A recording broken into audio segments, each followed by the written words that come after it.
श्री स्वामी समर्थ. स्वामी समर्थ अनुभूती या चॅनलमध्ये आपलं स्वामीमय असं स्वागत आहे. जर चॅनलला सबस्क्राईब केलं नसेल तर लगेच सबस्क्राईब करा की जेणेकरून आपल्या चॅनलचे नोटिफिकेशन तुम्हाला सर्वात पहिले मिळतील. आणि जर नवीन स्वामी सेवेकरी असतील, स्वामी भक्त असतील तर त्यांनीही आपल्या चॅनलला सबस्क्राईब करायला विसरू नका. आणि दिलेल्या नंबरवर तुमचेही अनुभव तुम्ही मला व्हॉट्सअप करू शकता. तर आज एका स्वामी सेवेकरी ताईंचा हा खूप छान असा अनुभव आहे. त्या ताईंच्या मिस्टरांचा हा अनुभव आहे. तर त्या ताई म्हणतात की मी खूप दिवसापासून स्वामींची सेवा करते आहे. यवतमाळच्या त्या ताई आहेत. तर त्या ताईंनी मला हा अनुभव शेअर केलेला आहे. तर त्या ताई म्हणतात की माझा स्वामीचरित्र सारामृताचा हा अनुभव आहे. तर मला स्वामींची सेवा करायची खूप इच्छा होती. पण कधी कधी असं होतं की मी जेव्हा स्वामींच्या सेवेला सुरुवात करते तेव्हा माझं डोकं जड होतं किंवा झोप येते, जांभया येतात, आळस येतो, खूप थकवा येतो.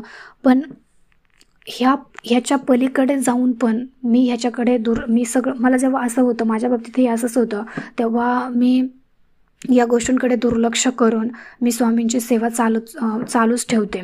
कारण मी जेव्हा स्वामीचरित्र सारामृत वाचते तेव्हा मी जेव्हा अध्याय वाचत असते तेव्हा माझं मन विचलित होतं आणि असे विचार मनामध्ये येत राहतात. तेव्हा मी त्या विचारांकडे लक्ष न देता मी माझ्या अध्याय वाचण्यातच पूर्ण मन लावून घेत असते. कारण जेव्हा माझं मन भरकटतं तेव्हा मी काय वाचते किंवा काय करते मला तेच कळत नाही. फक्त मनामध्ये एक राहतं की कधी हे पूर्ण होते आणि मी कधी उठते. तर हे असं का होतं त्या ताई सांगतात की जेव्हा आपल्या मनातले दोष किंवा जे काही आपले पापं असतात किंवा वाईट शक्ती असते ते आपल्याला सेवा करू देत नाही, म्हणून या गोष्टी आपल्यासोबत घडत असतात. तर मी तुम्हाला माझा स्वामीचरित्र सारामृताचा अनुभव सांगते की मी जेव्हा 108 स्वामीचरित्र सारामृताचे पारायण करण्याचं ठरवलं होतं तेव्हा मला सुरुवातीला असंच व्हायचं की मी पारायणाला बसली की आमच्या घरात भांडणं व्हायची.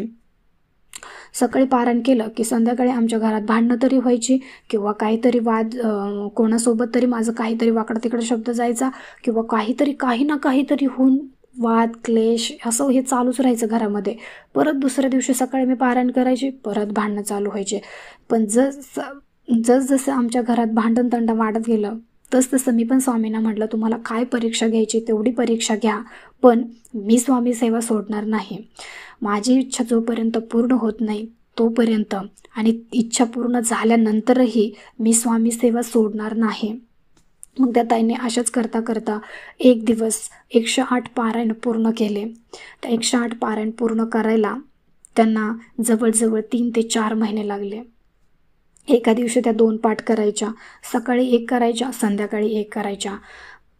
असं करता त्यांचे 108 पारायण होऊन गेले. त्यांनी त्यांच्या मिस्टरांसाठी हे पारायण केलं होतं. त्यांचे मिस्टर त्यांच्या म्हणजे गावापासून, यवतमाळपासून खूप लांब होते, ड्युटीला नोकरी करायला खूप लांब होते. त्यांना असं वाटायचं की माझी नोकरी यवतमाळला व्हावी, माझी बदली यवतमाळला व्हावी, म्हणजे आमच्या घराजवळच व्हावी किंवा जाण्यासाठी मला ते सोपं पडेल. पण त्यांची काही बदली होत नव्हती. त्यांनी खूप प्रयत्न केले पण त्यांची काही बदली होतच नव्हती. मग शेवटी त्यांनी स्वामींना प्रार्थना केली की स्वामी, मी 108 स्वामीचरित्र सारामृताचे पारायण करतो. म्हणजे त्यांच्या ताईंनीच केली होती ती प्रार्थना त्यांच्या मिस्टरांसाठी की मी तुमच्यासाठी 108 स्वामीचरित्र सारामृताचे पारायण करते, पण माझ्या मिस्टरांची ट्रान्सफर बदली इथे जवळच होऊ द्या. आमच्या गावात जरी झाले यवतमाळमध्ये तरी पण मला चालेल, किंवा आसपास असे करा की जेणेकरून त्यांना येण्या जाण्यासाठी सोपं पडेल. तर ताईंनी अशी प्रार्थना केली आणि त्या सेवेला लागल्या. तर त्यांचे 100 पारायण झाले. 100 पारायण झाले की त्यांना मध्ये सुतक पडलं. सुतक पडल्याच्या नंतर याचा एक नियम असतो. आपल्या स्वामीचरित्र सारामृत पारायण जर करायचं असेल तर त्याच्यासाठी पण काही नियम आहेत.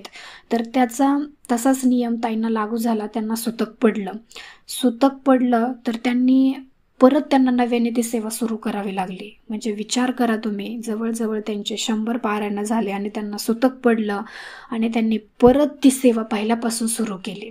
म्हणजे जी त्यांनी 3 महिन्यामध्ये सेवा केली, आता 100 पारायण करायला त्यांना 2 ते 3 महिने लागलेच असतील. तर ते 2-3 महिने त्यांचे असेच गेले सेवा केलेले आणि त्यांनी परत पहिल्यापासून ती सेवा सुरू केली. जर सुतक पडलं तर तुम्हाला ती नव्याने सेवा सुरू करावी लागते. जर विटाळ पडला तरीही तुम्हाला नव्याने सेवा सुरू करावी लागते.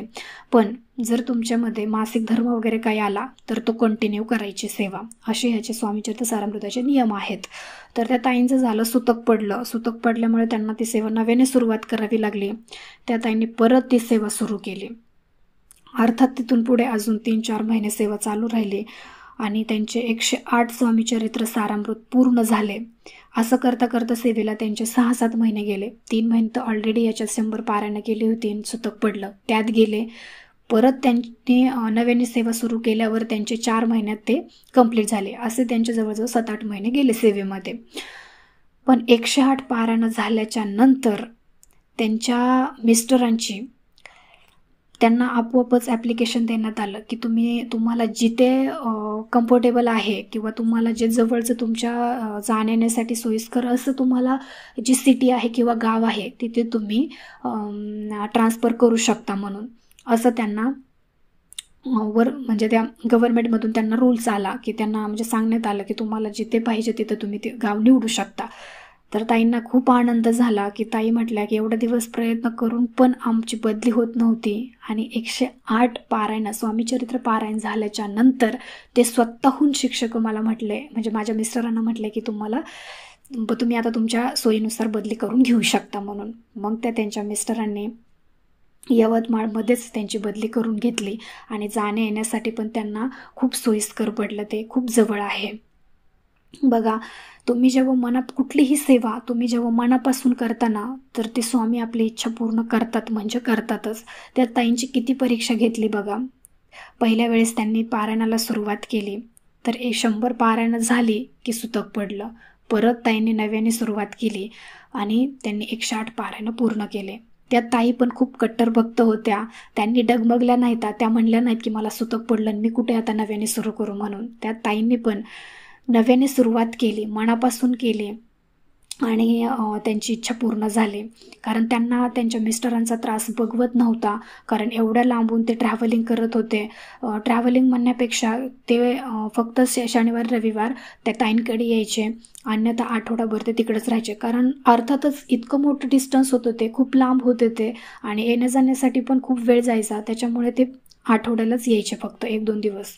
आणि ह्यांना लहान मुलं होते, त्यांना भेटायला वगैरे मग ते आठवड्याला सुट्टीच्या दिवशी यायचे. मग मुलांकडे पण लक्ष राहत नव्हतं. जर आठवडाभर जर घरातलेच आपले वडील नसतील तर मुलांकडे पण दुर्लक्ष होतं. त्याच्यामुळे त्या ताई खूप डिप्रेशनमध्ये जायच्या. तर ताईंना वाटायचं की ह्यांची बदली इकडंच व्हायला पाहिजे. अशा विचाराने त्या ताईंनी स्वामीचरित्र 108 स्वामीचरित्राचे पारायण केले आणि त्यांची इच्छा पूर्ण झाली. स्वामींना पण कुठेतरी जेव्हा आपण स्वामींना मनातून प्रार्थना करतो तेव्हा स्वामी नक्की आपली ऐकतात. तर त्या ताईंची पण सेवा इतकी होती, म्हणजे पहिल्यापासून त्या स्वामी सेवेत होत्या आणि त्यामुळे स्वामींनी त्यांची प्रार्थना ऐकली. आणि त्यांच्या मिस्टरांना पण, त्यांचे मिस्टर देवाला वगैरे मानत नव्हते. ते फक्त कर्मा म्हणतात ना आपण, कर्मावर विश्वास ठेवतो तसे होते. पण जेव्हा त्यांची बदली इकडं झाली आणि ती फक्त स्वामींच्या सेवेमुळे झाली, तेव्हा त्यांचाही विश्वास बसला की खरंच स्वामी आहेत आणि अशक्य ही गोष्ट शक्य करतात. कारण अर्थातच त्यांनीही खूप प्रयत्न केलेले होते आणि त्या प्रयत्नामागे त्यांची किती मेहनत जात होती ना, हे ते पाहत होते त्यांचे मिस्टर. त्याच्यामुळेच त्यांनी आपल्या स्वामींवरती विश्वास ठेवलेला होता की अशक्य गोष्ट ही शक्य करतात. तर तिथून पुढे पण त्यांनी मग स्वामी सेवेत येण्याचं, त्यांचे मिस्टर मग तिथून पुढे हे जसे जमेल तसे स्वामींची सेवा करायला लागले. बघा, जेव्हा घरातली एखादी व्यक्ती तरी स्वामींच्या सेवेत असेल ना, तर त्यांची बघून अख्ख्या कुटुंबातले म्हणा किंवा आपले नातेवाईक म्हणा, शेजारी पाजारी म्हणा, आपल्या म्हणजे त्यांना पण ओढ लागते की हां, ह्याला अनुभव आलाय ना, तर मग आपल्याला पण येईल, मग आपण पण सेवा करून बघू. असं बघता बघता एक स्वामी सेवेकरी घडत राहतो आणि हा अनुभव आलेला जर चांगल्या गोष्टी आपल्यासोबत घडत असतील तर तुम्ही त्या स्वतःपुरत्याच ठेवू नका, तुम्ही दुसऱ्यांनाही सांगण्याचा प्रयत्न करा. जर तुम्हाला स्वामींचा अनुभव आला तर तुम्ही दुसऱ्यांनाही सांगत जा की हां, स्वामींचा मला अनुभव आला आहे, तर तुला का नाही येणार आहे, तू का नाही दुःखातून संकटातून बाहेर निघणार, नक्की निघशील, असं त्यांना धीर देत चला, आधार देत चला. बघा, जेव्हा समोरचा खूप दुःखात असतो, संकटात असतो, तेव्हा त्याला काही कळत नाही, फक्त धीर देण्याची गरज असते. आपल्याला कोणीतरी धीर द्यावा किंवा असं म्हणावं की हां, तुझ्या सगळ्या गोष्टी चांगल्या होतील, याची अपेक्षा तो दुःखात असणारा माणूस करत असतो. त्याच्यामुळे त्याला फक्त तुम्ही एवढंच म्हणा की तू घाबरू नको, काळजी करू नको, स्वामी सगळं व्यवस्थित करतील, सगळं ठीक करतील, तू काहीच टेन्शन घेऊ नको, फक्त एवढं बोला. बघा त्या माणसाला किती धीर वाटतो. तर ह्या ताईंचा अनुभव तुम्हाला कसा वाटला मला कमेंटमध्ये नक्की सांगा. आणि आवडला असेल तर लाईक, शेअर आणि सबस्क्राईब करायला विसरू नका. भेटूया अशाच एका नवीन व्हिडिओसोबत. श्री स्वामी समर्थ.